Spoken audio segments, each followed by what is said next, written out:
Something borrowed, something blue. Give us all your juicy news, sensational, irrational. It's Wedding Confessionals. Welcome to another episode of Wedding Confessionals. I'm Brooke. And I'm Pam.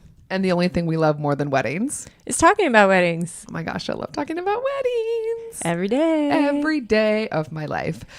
So today we have a new guest in the studio. Yeah. She had a very long commute. That's a joke because she is literally my neighbor. Yes. She walked across the street and knocked on the door. This is, so today we have my neighbor, Nancy. Welcome. Thank you. Yes, welcome. So when I moved into my house a few years ago, I'm sorry, Ruth would like to know this story. Hi, Ruth. There we go. All right, now Ruth's in the room. I think that you had recently gotten married, but I missed all of the wedding stuff. But I want to go back in time. So I want to hear all about your wedding because I've only seen pictures that you showed me, but I wasn't around when you were planning your wedding. Yes. But I know your husband, and I want to learn all about how you guys met because that sounds awesome.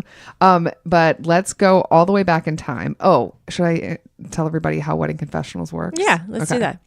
Well, the way Wedding Confessionals works is that we have listeners who submit their confessionals to us. They're anonymous. Sometimes they're rants. Questions.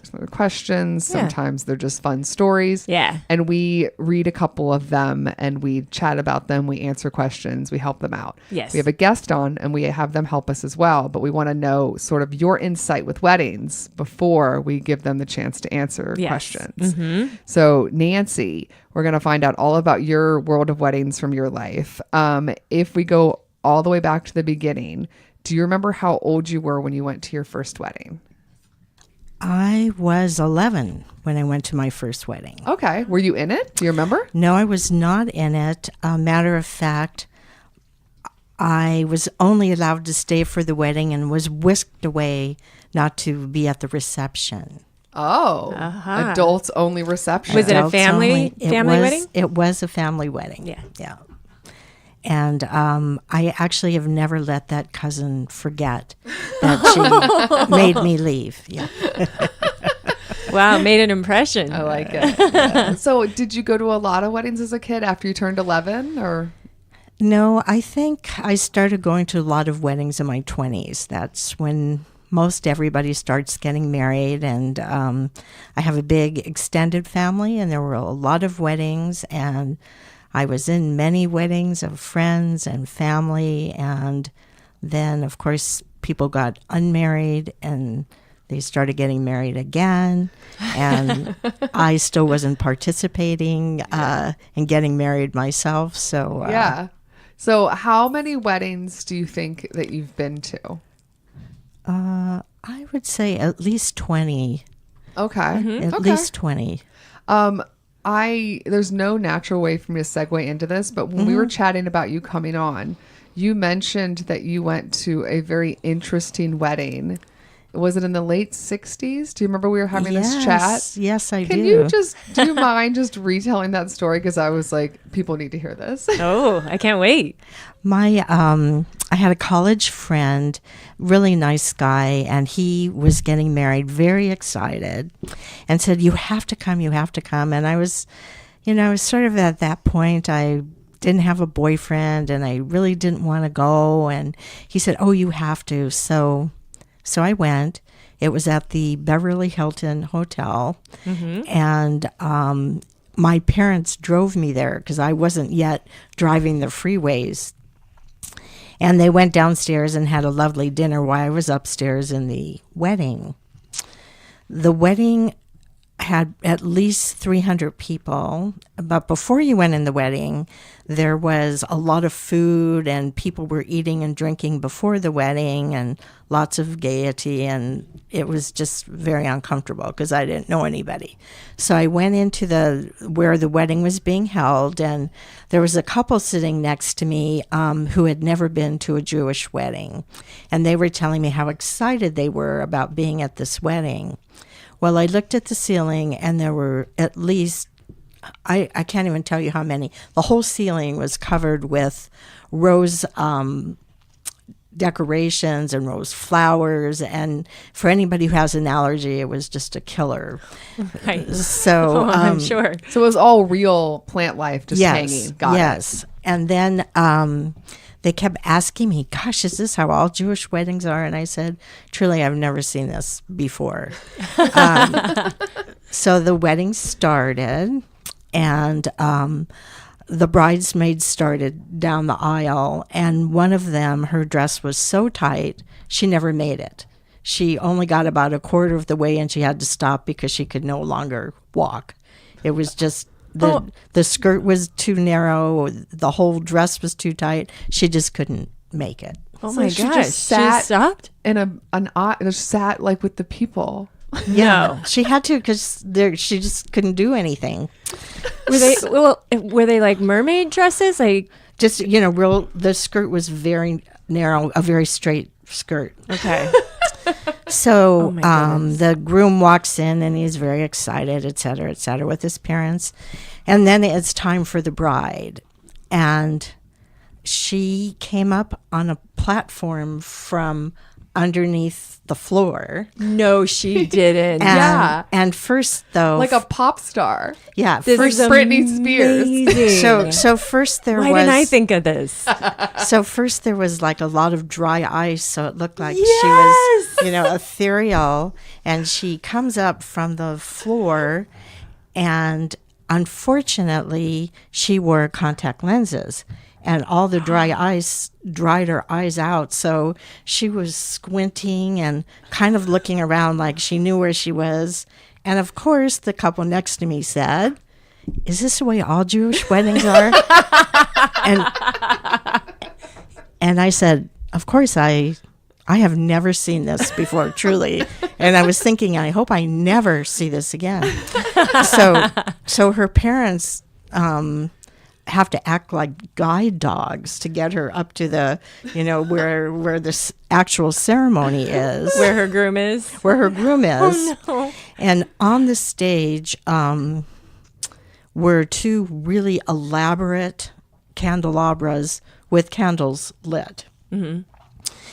The photographer, I know you both have been at weddings where the photographer runs the show. Well, this was similar. Mm-hmm. Unfortunately, the photographer backed into one of the candelabras. It fell over and started a small bonfire on the stage. And so, of course, you know what that couple asked Again? me. And so then Could you imagine though if this is how all Jewish weddings really were? it would be kind of exciting in a way. But so then the maintenance people from the hotel had to run in, put out the fire. Oh my gosh! And everybody is just like gasping, So finally, And then she really couldn't see with the dry ice and then Right. smoke. Smoke. Oh my gosh. It was just,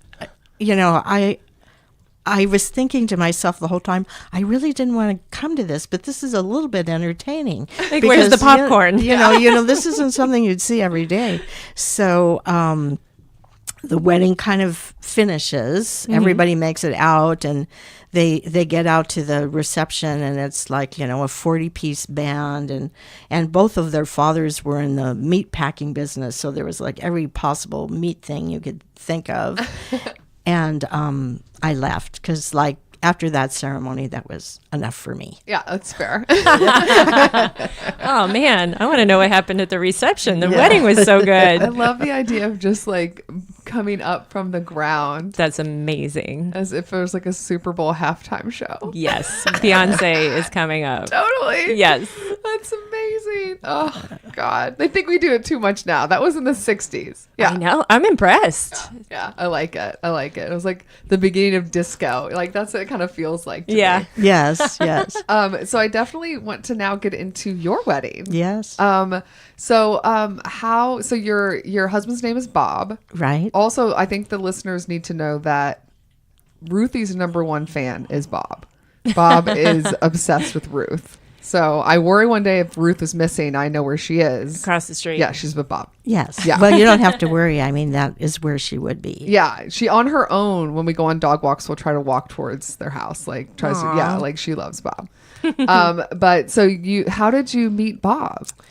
Well, I'm sure he would tell you this, so I need to tell you it myself. Oh yeah, he's coming on at some point. And he already told me that you guys do not see eye to eye on a lot of these issues. So I'm already entertained. Yeah. Yes. So you Okay. just tell your side. Well, I met Bob probably 20 years ago, but have no memory of ever meeting him, which he's, of course, thrilled beyond words. To hear that, yeah. You know, that I don't remember that. That it wasn't love at first sight. Yes. He was a consultant at a company I was working at. They had a consultant a month, and you know, he was there a few times that people tell me, but you know, I was busy, so I really didn't remember him. And then in 2010, I was visiting Seattle, which is where Bob lived, and my ex-boss had a party, and she said, I'm going to invite this one and that one, and I'm going to invite Bob. And I said, well, I don't know him. And then she spent 20 minutes explaining to me, kind of mad, you do know him. You do know him. You do know him. And I was like, look, I don't know him. So the party happened. And he came, and then I knew it was him because I knew everybody else. So this had to be him, Right. Because everybody else was familiar to me. So this is not for him the thrilling part of the story. No. Yeah. So you basically are reintroduced to him at this party. Right. And right. immediately was like, ooh, I kind of like Bob. Yes, I did really like him, and he really liked me, and we talked a lot, and I of course was talking to all the other people because I hadn't seen them, and we decided that maybe we would stay in touch, and then that was it for a bit. Well, you were living in California. Yes. Where was he at this point? He was living in Seattle, Okay. so it wasn't exactly like we could go to the movies the next weekend. Sure. Yeah. So over time, we were invited by my ex-boss and her significant other for a weekend in San Diego, and we both went, and Bob flew to California, and then we drove to San Diego together, and we talked all the way. When you meet him, you'll see this is not a hard thing to do. And All right. we had a really nice time there, and they fought, so we took a lot of walks, and and we That's really so awkward. it was Yeah. awkward. And the most kind of stunning thing we remember is we went to the Hotel Dell just to walk around and take a look at it, and he was busy buying souvenirs for his grandchildren. And he went to pay, and the cashier said, "Oh, Mr. and Mrs. It's so nice you're buying all of this." Well, we were nowhere close to being Mr. and Mrs. anything. Right. And I guess she was prophetic in her comments. So Yes. we remember that. And then he went home, and we started what you would call a really old-fashioned courtship. He would write me notes, and which I kept, and send cards, and then he started emailing me, and then he started texting me, which caused me to have to go and buy more text space on my phone. And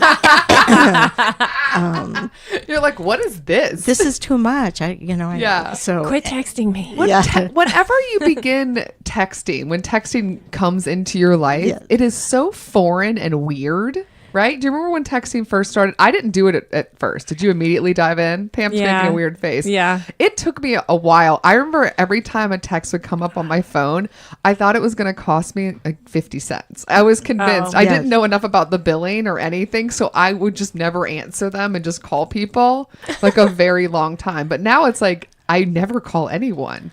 Everything's we text all the time. Nancy and I do. and in those years, when texting was kind of just more or less starting, Yeah. People used abbreviations and all that.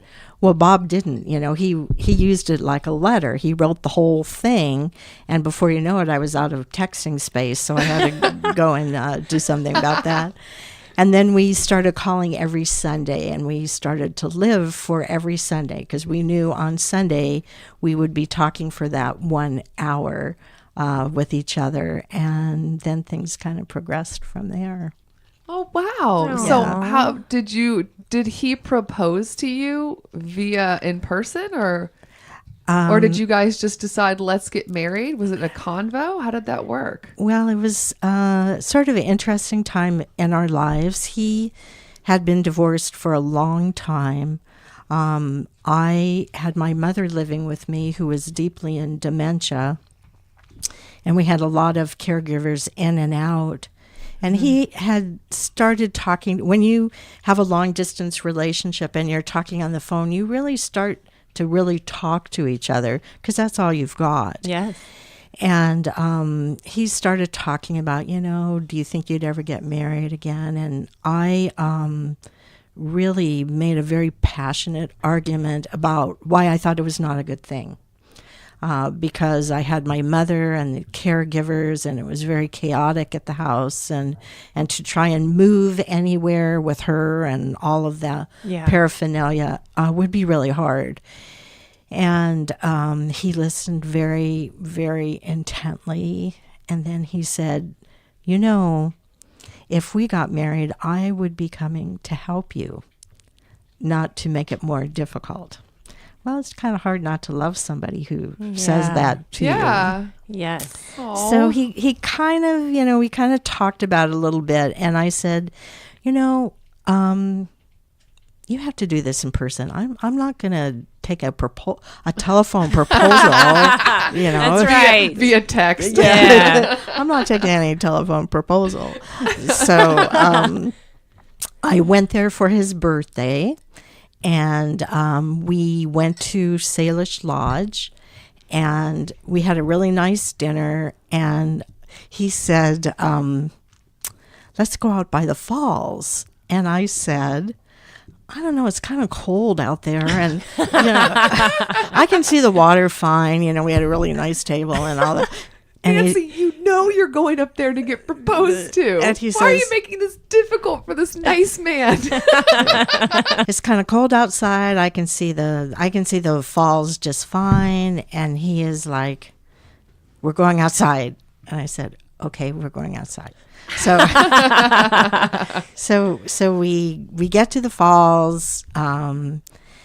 He asked me, and then later he said I would have got on my knee, but then it would be so hard to get me up again because of the arthritis, and it would be a whole big thing. And I said, it's fine. And it was a really lovely moment for both of us. And then we went back into the lodge, and he showed me the ring that he had picked out, and he was very proud of himself. And and I was very, very happy. And then we went out on the town for a bit and went home, and it was just a really nice night for both of us. That's so Aw, nice. I love that. So you're in Seattle, Yes. newly engaged, Yes. and then you go back to LA, right? Well, there's sort of another part of the story was Okay. the next morning I called my mother and I said, Mom, Bob and I got engaged. And she said, okay, that's nice. And she hung up. And then she called my aunts and she told them that my sister was getting married.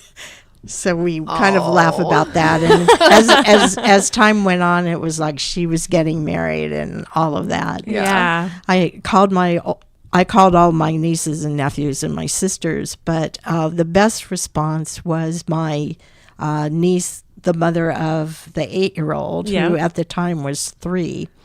And I called and I said, Bob and I are getting married, and she loves Bob, and she started screaming, and Lexi, who's 3, came running, and she goes, Mommy, what's the matter? And she goes, Aunt Nana's getting married. Do you know who she's marrying? And she goes, Bob, of course.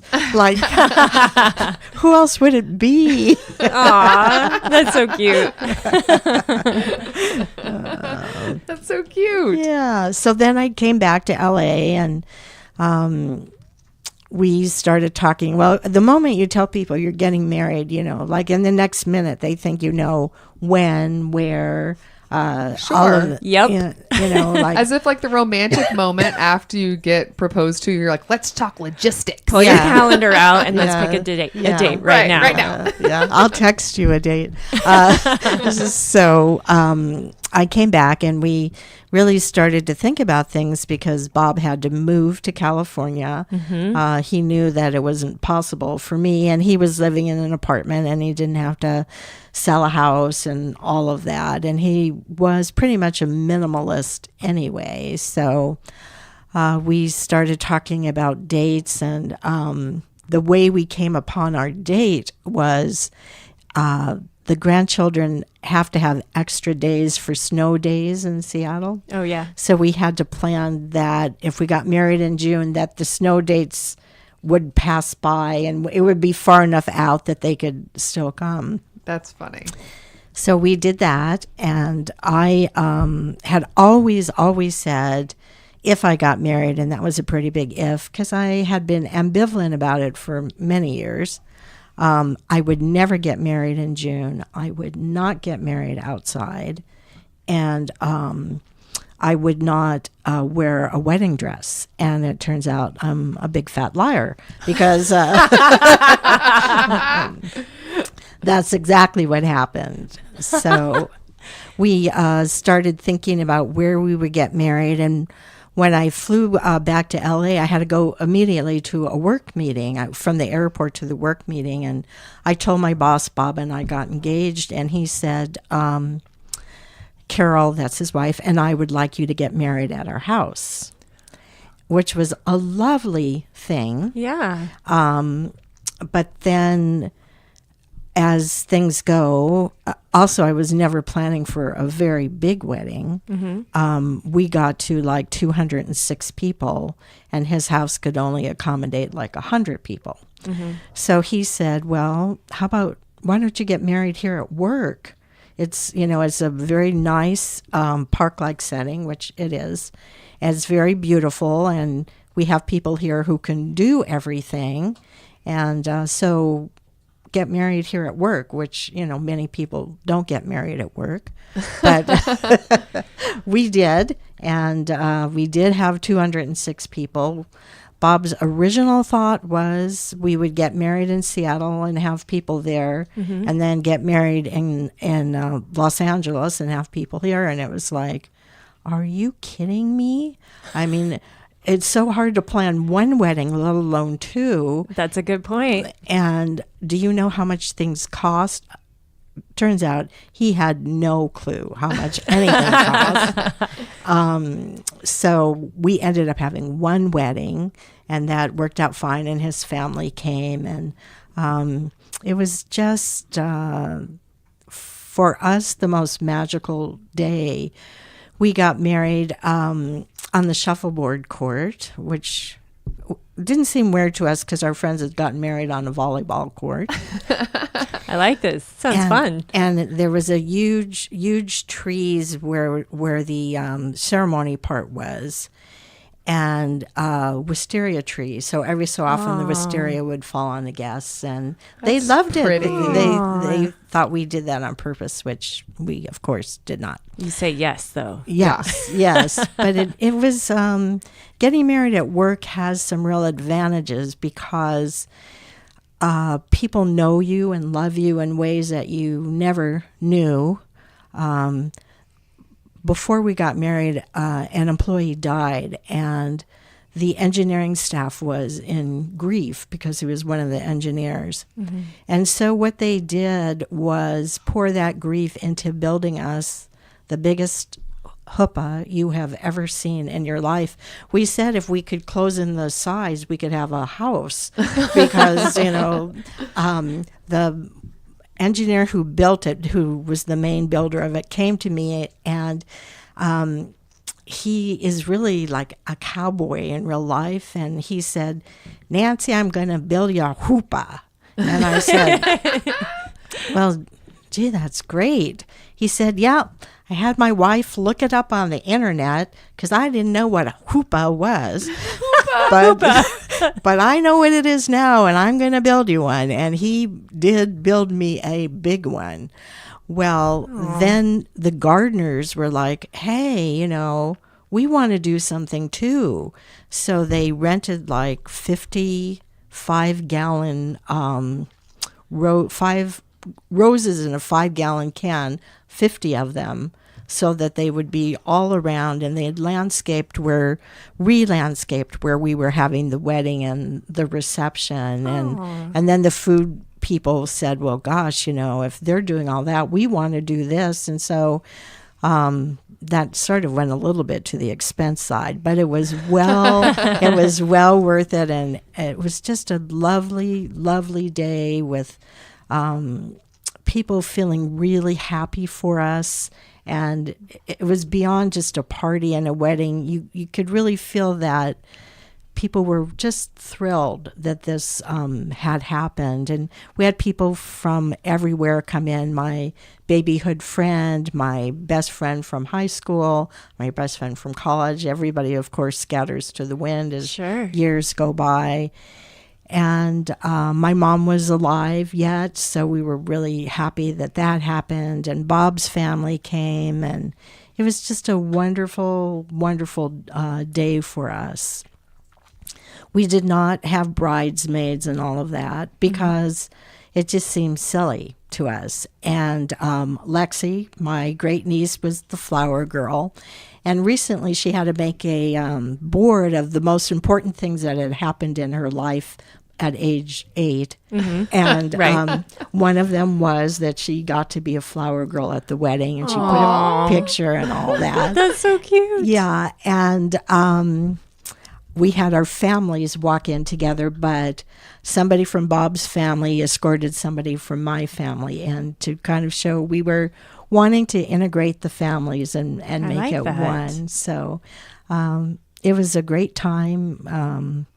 We had told Brooke before that we had warned the chef that this was not a drinking group. And he said, oh, Nancy, everybody says that.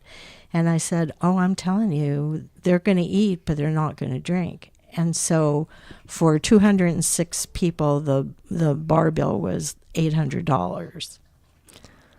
That's super low. Yeah, that's like nothing. Yes. But they ate 12 prime rib roasts, all the fish. Yeah, they did. All the food. We almost didn't get a piece of wedding cake because even they ate the wedding cake, which is rare. Yes, it is. It's the wedding cake. They do. The people who were at this party did. So we had lots of dancing and eating, not a lot of drinking, a lot of people being thrilled to see each other. So it was... it sounds magical. It was really wonderful. The one other thing I wanted to tell you is that they took me around the grounds, and it's a senior community there.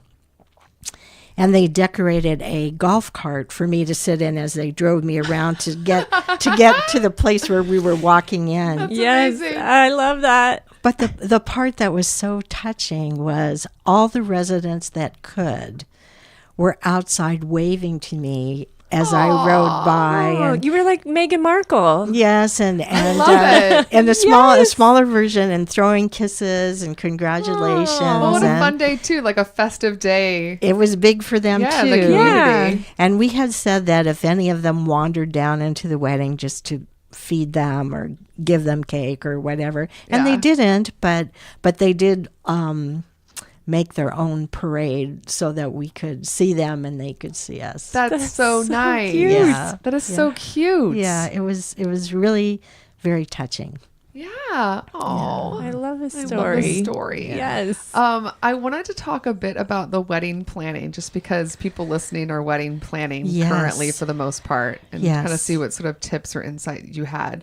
So for the invite list, you said you had over 200. Right. Did you know from the get-go you were having a big wedding, or when did that start to happen? Well, I had it in my mind that friends throughout the years had always included me. They never made me feel like the third wheel or the fifth wheel or whatever wheel.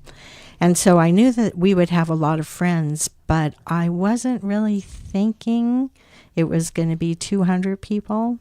And we had a lot of family, and it just kind of happened like these things do. we were really lucky that the facility could accommodate that, but we kept getting a bigger cake, and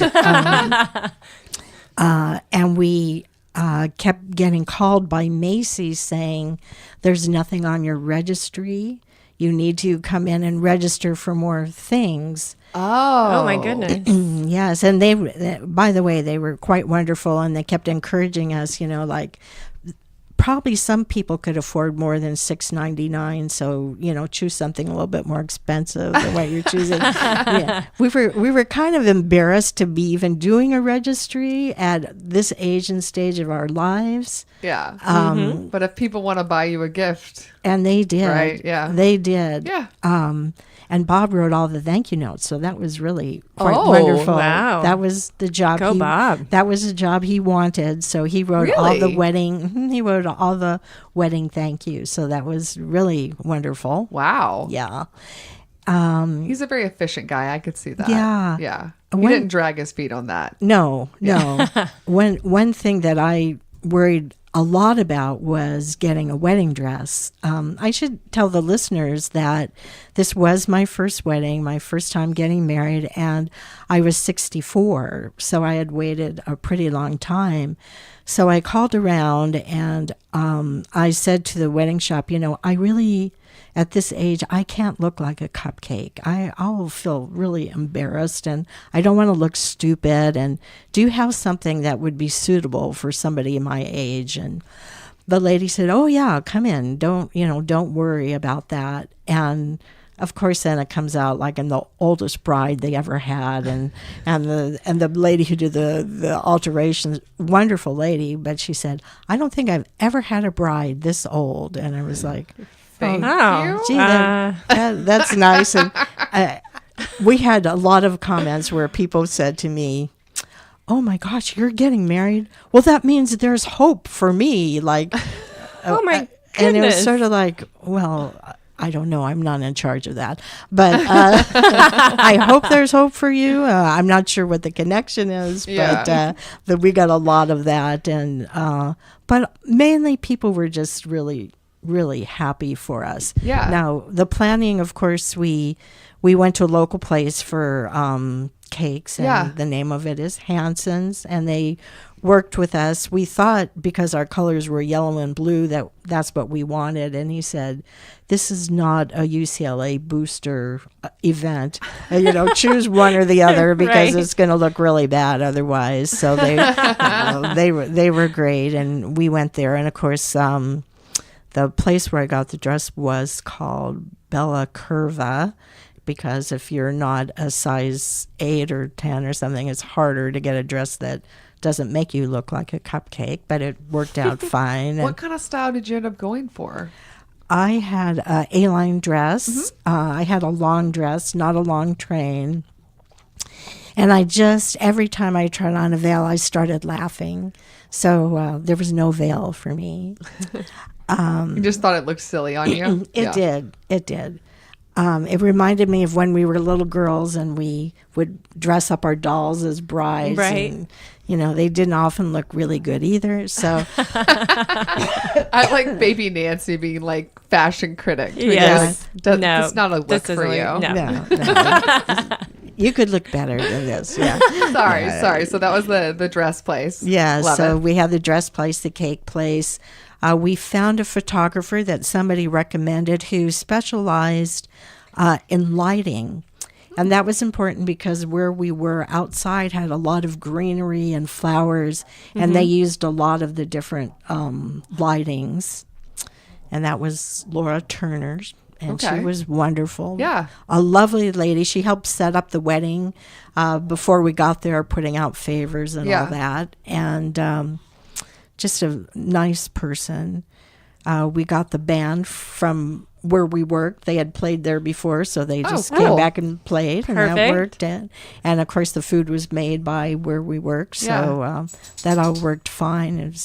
And then the invitations, we found a lady. Did you do photos in between the ceremony and the reception, or what did you end up doing? Because you had really beautiful photos in the photo album. Yeah, we did some before.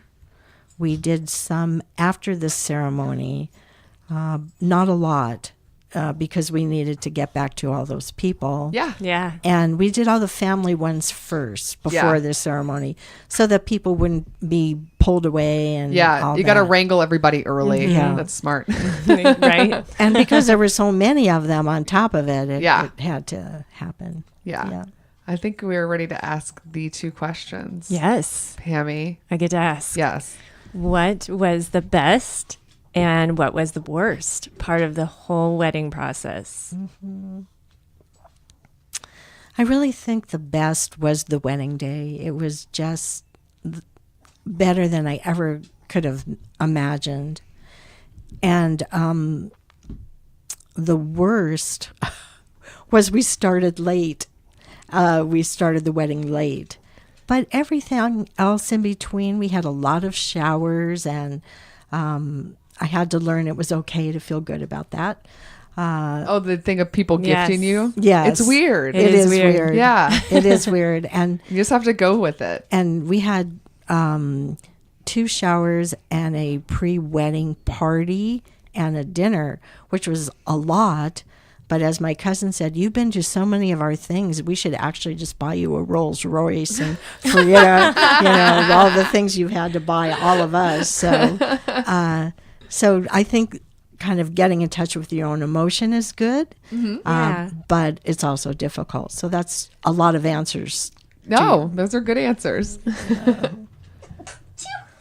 Sorry. Doesn't Pam have the cutest sneeze you've ever heard? God bless you. I mean, Pam. what an adorable Thank you. sneeze. I'm so annoyed because mine is really not. You guys ready to get to confessionals? Let's Yes. do it. Yeah. Pamela, number 1. You want to Yes. go? Ready. Okay. Dear Wedding Confessionals, this will be one for Pam to read. Sorry, Brooke. Rude. I am planning a wedding and I'm struggling to figure out how to involve parents in the ceremony, as there are complicated family dynamics. My fiance's parents divorced and both remarried when he was quite young, so he was raised by step-parents on both sides. His stepmom, however, was always more of a parent than his stepdad, and his birth mom was sometimes a bit of a disaster as well. That has always been a sore point in his family with his mom, both out of jealousy over his stepmom because her spouse wasn't as beloved as his father's spouse. My parents are also divorced, and my mom is remarried, but much more recently. He didn't raise me or anything. So here's my dilemma. I want to incorporate my religious beliefs into a ceremony involving symbolic gifts from the 4 directions and 4 elements, a plant to symbolize putting down roots on solid ground, a candle from fire to keep the spark alive, etc. I would love for each parent to bring one of the 4 to bless our marriage, but I don't want to leave anyone out or cause any hurt feelings. Do his dad and stepmom come together? She was just as much a parent as his father was, but if so, I would have to involve his mom and her husband as well. And if I do that, do I have to include my mom and her new husband? I like him and all, but I don't want my dad to be the only one without a partner because I know he's sensitive about my mom having remarried while he is still alone. Do you have any tips as to how I include our parents without hurting anyone's feelings? From Stress About the Steps. This feels like a topic that we've covered before about having to deal with family and how to incorporate them into weddings. I think that's pretty common. Yeah. But I think it's good to reiterate, especially when people have complicated stuff. And this is super complicated. No? I don't think so. I think it's, well, I think she's overcomplicating it. oh, Nancy. I have to agree with Pam. Brooke. Well, here, I will be devil's advocate. Can you let Ruth back in, who left a minute ago? Hi, Ruth. Come on. Just leave the door cracked, I guess. So what I think is, it's gotta be weird to deal with some parents or some people in your life that you're super duper close with and some that you aren't at all during what you feel like is a symbolically a very like important moment in your life. But I don't know. I could see feeling weird about having this fake moment with somebody who you have either complicated or like not much of a relationship with, just for the sake of symbolism of like, well, I guess you're technically my stepdad, so come here and do this weird family thing with me, even though I've known you for 2 years. Yeah, you know what I mean? But I don't think they need to be involved. That's my opinion. It is you have two parents, and whether there's step have been involved, it's not like they're not being invited to the wedding. But if you're having this special thing, you have a mom and a dad in this situation, and I think that it should just be the four parents. Oh, really? Yes. Oh, I thought you were going to go more towards just put everybody in. Everybody who's a mom or a stepdad, boom, push them all in. Nope. Nancy? Well, I have to disagree with you, Pam. No. This is kind of fun. Do it. Yeah. I think you include them, all of them, because they're all going to be in your life for a long time. And it's not about a fake moment. You don't need this drama. There's plenty of other drama that goes on with weddings. So find a way to include them. And maybe it's not the four symbols. Maybe it's something else. But the most important part, I think, is that you talk to them before the wedding and say, here's what I'm struggling with. What do you think? How do you feel? What do you want to do? And see if you can't find a happy medium. And even though you may not, the bride gets to win. So whatever she wants to do, that's what the end up is going to be. Just do what you want to do. It's your wedding. Yep. Correct. Yeah. Or the other end of it is just placate everyone to minimize fighting. I don't know. Is the mom nuts? Well, I mean, the thing is a step parent can't argue with the parents. Like, that is the mom, that is the dad. So it's not, like I said, it's not like they're not invited to the wedding. They're there the whole day. But if there's this one symbolic thing where there's four elements and you have four parents, then that's your four people. Like, I don't think that there needs to. But I think that there's a step parent that the fiance, I think it's her to-be husband, right? Her fiance's stepmother is closer than he is to his actual mom. Is that what they're saying? Yes, but Too bad. she's she's been the stepmom for a while, so she knows the mom and her antics. So she'll know how to navigate. She's learned how to do it. And That's she knows true. the relationship between her and her stepson. I don't think she needs to be a part of a ceremony, just to feel included. Like, she knows if they're close, then they're close. And her not coming up at that moment of a ceremony is not going to change their relationship. That's true. And there's potential for them to do something else in the ceremony or reception to sort of recognize that you have a special bond with them. Yeah. Right? Like either do a reading or somewhere where they're incorporated. Or part of the first dance, he dances with his mom and with her. Like, there's other ways to bring that in. Yeah. Okay. I like that. So in the end, we think go with your gut. Yes. Whatever you want. But talk to them. Yeah. Yeah. Have the conversation. Yeah. This should not be a surprise. Yes. No, it shouldn't. Yeah. And also there's a good chance that maybe one of them, like, you're worried that you're hurting their feelings. And honestly, they're just like, it's fine. Whatever I don't you need to go. want. Yeah. Yeah. Yeah. Because usually your more reasonable person anyway is going to be like, whatever. I'm pretty sure the stepdad that just came into your life recently is really not in a rude way, but he's not going to care. You know what I mean? Like, he's just going to be like, yeah, I don't want to have this awkward thing. Like, we're not that tight. I don't want to insert myself into your wedding. Yeah. I will be there. I will be supportive. I'm part of your newer family member and I will, show up and support, but I don't need to be on stage. Yes. Right? I agree. Yeah. Also, I think it's really great that both of you have come from kind of complicated backgrounds with your family and that you're still like, I'm giving marriage a try. Yeah. You know what I mean? Because a lot of people who come from these sort of backgrounds are just a little jaded and it can be really hard to overcome that to see for your own life. But I like that both of you have seen all these different versions of what marriage can be and are like, yeah, let's do this. I like it. Yeah. You're going to be fine. Yeah. I think they're going to be fine. Fingers crossed? Yes. Let us know. Let us know. Yeah. What you choose. Okay. Number 2? Yep. Brooke, Okay. you're up. Dear Wedding Confessionals, help. My wedding was 3 weeks ago and I can't let something go. It's causing me sincere anxiety. Here's the thing. 8 people who RSVP'd just didn't show up to our wedding or reception. None let us know beforehand that they weren't coming. I'm still mad, but I'm not sure if I should say anything or what I should do. A couple people were plus ones, some were second cousins, and others were family members who were notoriously flaky. We ate all the food and drank all the alcohol ordered, but I'm still mad. What do I do? The one that irritates me the most is that my maid of honor's partner didn't show up. I fear it's going to be really awkward the next time we see him. I need all of the advice from how do I let go of a grudge? I love a grudge. Well, I'm very stubborn, so You're asking the worst people. Nancy, maybe you should do this one. Over time, I've gotten better, but man, there are some years in there. I'll hold it hard.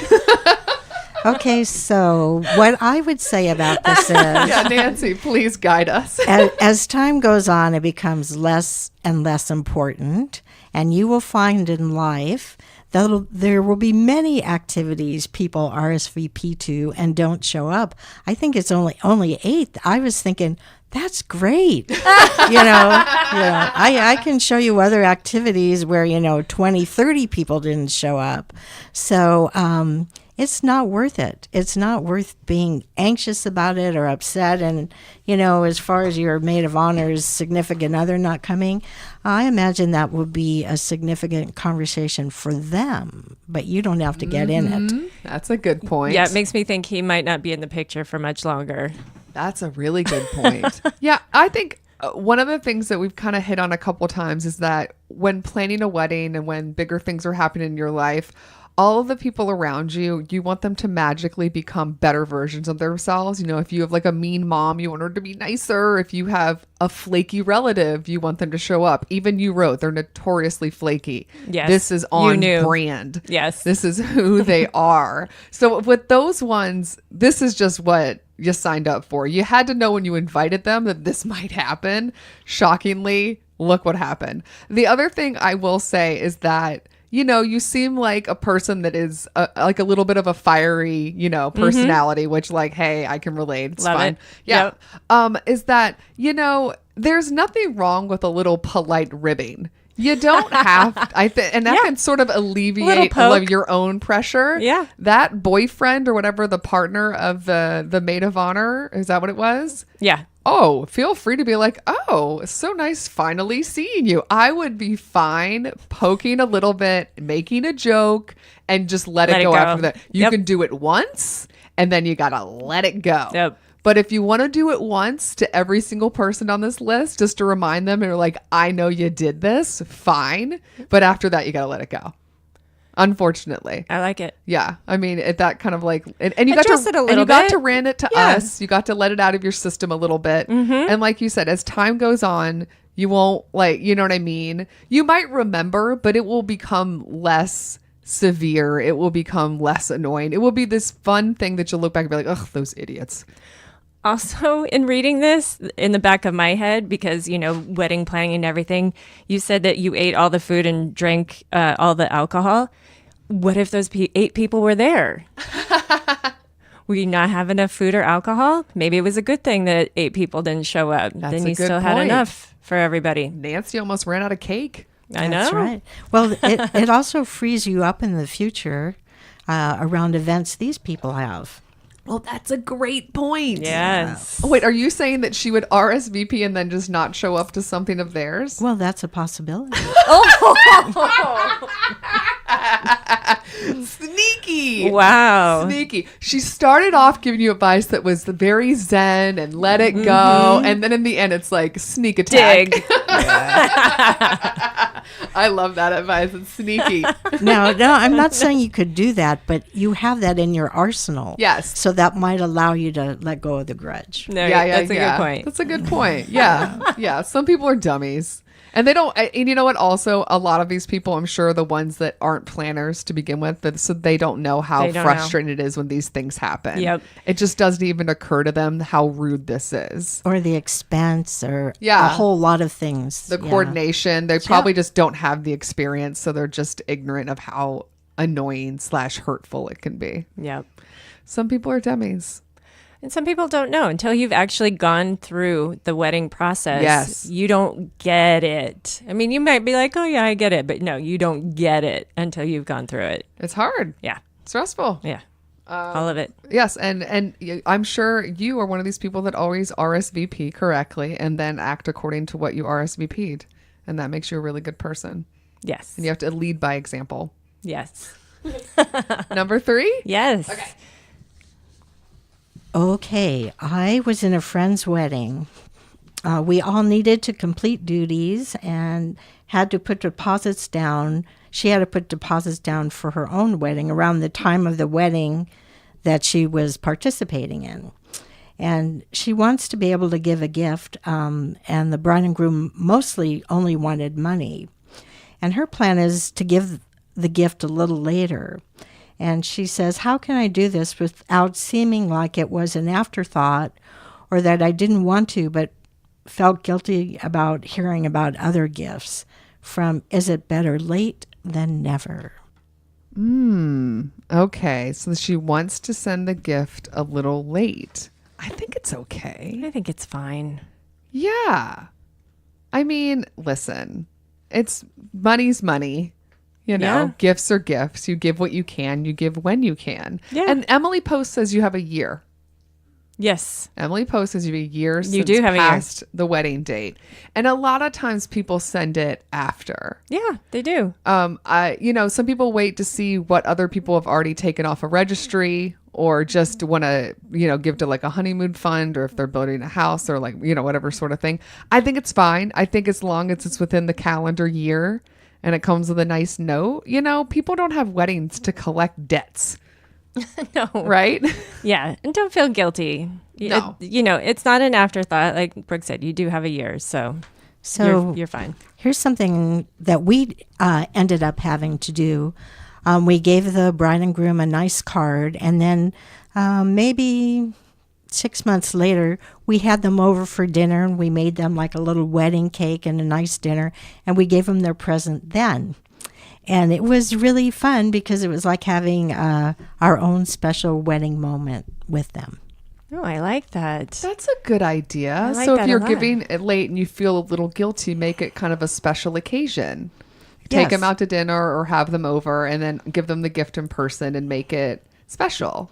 And it was really fun for them and fun for us, and we didn't feel guilty. It had to happen that way. So Well, yeah, and also it's Yeah. kind of a way to sort of reconnect and you kind of, connect with them and see maybe Well, they've gotten the pictures back. And, Weddings are such a blur. So Yeah. it is nice to be able to spend that time and then maybe talk about the evening because you don't get to spend that time with people individually at a wedding. So I like that idea a lot, actually. Yeah, that's a good idea. And this lady is also getting married, so they can have like a post-wedding celebration for both of them.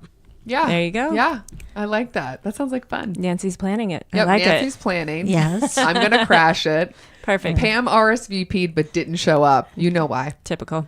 Yeah. She just She's really, getting back at you. yeah. Sometimes you RSVP and then afterwards you're regretful that you said yes. Oh, I know. Yeah. There are When definitely you're times. in your sweatpants and on the couch and you're I like, I don't want know. to get up.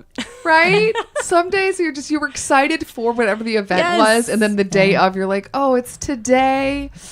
I don't know. I could really go for a nap. They won't miss me anyway. They won't notice. Yeah, it's Yeah, I fine. know. They notice. So that's all of our That's it. confessionals. Yeah. On to bridal breaks? Yes. Yeah. So bridal breaks for any of our new listeners are suggestions we give not only to brides, but to anyone hoping to plan a wedding of fun things that have nothing to do with weddings that Nothing. you just enjoy your life. Yes. So, Take a break. Yes. I usually do something kind of pop culture. Pammy usually does a fun cocktail. Mm-hmm. And she smiles. And our guest, who knows? They go It's everywhere. always a surprise. That's part of the fun. Yes. I don't like to rein them in. Nope. So Pammy, do you want to go first? Sure. So recently I was at a party, and this is not necessarily my type of cocktail, I'm going to admit, because we all know I like sweet cocktails. Oh, this isn't sweet. It's not. But this was one that my husband was really drawn to the other night. And I was like, you know what? I'm going to talk about this one because it's a classic, and you can't go wrong with the Manhattan. Just a straight up, no fanciness involved, just a straight up classic Manhattan, which happens to be Whiskey. whiskey. Wait, let's see if I got it memorized back from when I was a bartender. Okay. You ready? Yes. Whiskey. Yep. Sweet vermouth. Yep. Bitters. Yep. Shaken in a rock, and then strained into an up. And A cherry. there you go. Boom. She's got it. Yeah. She's still got it. Yeah, I remember that one. I had one person at this. I worked at a bar it was a bar restaurant, but I was a bartender, and it was near Wall Street. How much is that a Wall Street drink? Just like, Oh yeah. Yeah, ritzy dude coming in after work to get a drink. Mm-hmm. Yeah, there was a lot of Manhattans. Manhattans in Manhattan. Yeah, in Manhattan. So funny. Nancy, what is your bridal break for the week? Go to the movies. Yes. I Go like to the that. movies. Get outside of yourself and just enjoy yourself, and take your best friend with you. Oh, I like that a lot. I do too. Also, it's like there's always something fun to see. And even if the movie kind of sucks, there's popcorn and there's the experience and there's the previews. Yeah, right. It's just taking a moment away, and you can't sit there and think about the wedding while you're being entertained for 2 hours. Yes. I like it. Take a break from your life. I wanted to give one that my bridal break for the week is sort of a little pop culture. It's kind of interesting. I saw this thing on Twitter and I started learning more about it. I also think it's a good thing to throw out now because this is going to release not in time for Hanukkah, but still in time for Christmas as a gift option. Mm-hmm. So I'm sort of a nerd and I love history. Yes. There's this company called Letterjoy. And the way Letterjoy, what their little pitch line is, receive one legendary historic letter every week, reproduced on fine cotton paper and mailed with a real stamp. So the idea is you sign up for this service. Usually it's people give it as a gift or whatever, but I'm honestly thinking about doing it for myself. But it is historic letters. So it's either like a general writing somebody about like some war, or if you look on Twitter, they have examples of them. Letters from Abraham Lincoln, Albert Einstein, Kurt Vonnegut. What? Yeah, and it's actual real letters that they're reproducing and sending out, but it's usually historical dates or historical moments, and these like really legendary people and what actually was happening in a very like finite, like specific moment. Wow. And I think it's kind of a fun gift because it's a one that kind of keeps giving because you can get it, I think, in like 3 months or 6 months packages. Sure. So it's one of those gifts Letter that'll of the keep month. popping up. Yeah. And I feel like it's, it's almost like sort of like I like, you get a magazine or whatever. It's just something that kind of gets half of your mail as bills or just junk. Yeah. So it's nice to get something that you actually would enjoy. Something fun. And I feel like everyone's always kind of scrambling to find a gift. And that seems like a good gift for anybody in your life. This feels very dad. This feels very history major. Yes. You know what I mean? That's sort of, so it's called Letterjoy. I like it. Yeah. So Letterjoy. That's my Cute. bridal break of the week. And that is it. That's it. Nancy. Thank you you. so much. Thank for you. Making the long commute. It was tough, but You made it. I made it. Traffic was terrible. Do you want to promote anything? You want to promote your husband's podcast? I'm pretty sure he will do that himself. We'll let him do it himself. All I right. like it. We do have to promote our Cliffhanger. podcast. I know, that's true. We ready to promote our podcast? Yeah, Tammy? let's do it. Okay. We like to inform the listeners all about our podcast in the form of a quiz, which we give to Pam. She is somewhat successful. You have been the co-host of this podcast for 88 episodes. Yes, it's true. Yet you're not going to get 100% on this. I know. Not even sure about 25 today. I make it very difficult. It's not your fault, but you do pretty well in the first half. Sometimes. You ready? I'm not feeling strong today. Okay, Pammy. Yeah. You can find more about our podcast on our website. What is it called? Weddingconfessionals.com. From there, you can find show notes for all the details of the shows. Yep. Find fun pictures of the dog. There's also connections to all of our social media sites. Where are we on social media? You can find us on Facebook, Twitter, Instagram, and Pinterest. Yes. You can also send us your confessionals. Yes. We love them. We Keep 'em read them. coming. We read them on the air. We love your Yes. gossip. We love your drama. Every time it comes in, it's a thrill. Yes. There are 3 different ways that you can send us your confessionals. One is an email address, which is... weddingconfessionals@gmail.com. Okay, this is where we start to struggle. We have a phone number where you can leave a voicemail. We will transcribe it. We'll never use your voice. We change the names to protect the innocent. What is that phone number, Pam?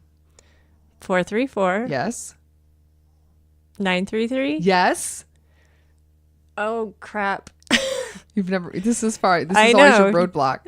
633 2663 2663. 434-933-2663 Oh, 434-933-2663. Or you can submit your confessional via our website, which again is weddingconfessionals.com. from there you click on the tab that says Tell us your secret. yes, and then it's a form. No email address, no phone number, just whatever name you want, and then type in what's Which going on. are usually really funny. I know, they're very clever. You guys are good. And then hit send. Yes. And then you get to listen to us talk about you on the air, which is fun. Yeah. Also, please go to iTunes/Apple Podcasts if that's how you're listening, and hit subscribe. Yes. And also give us how many stars? 5 stars. 5 stars. Yes. And leave us a review, which also is a good time for you guys to get hilarious. Yes. People are funny. They are funny. I like our listeners. I do too. Besides Apple Podcasts/iTunes, Pam, we are on a couple of different podcast. couple. You know what? We're places. Yes. I'm trying to get us out to the It's people, good. Pam. I know. It's only right now that you don't like that.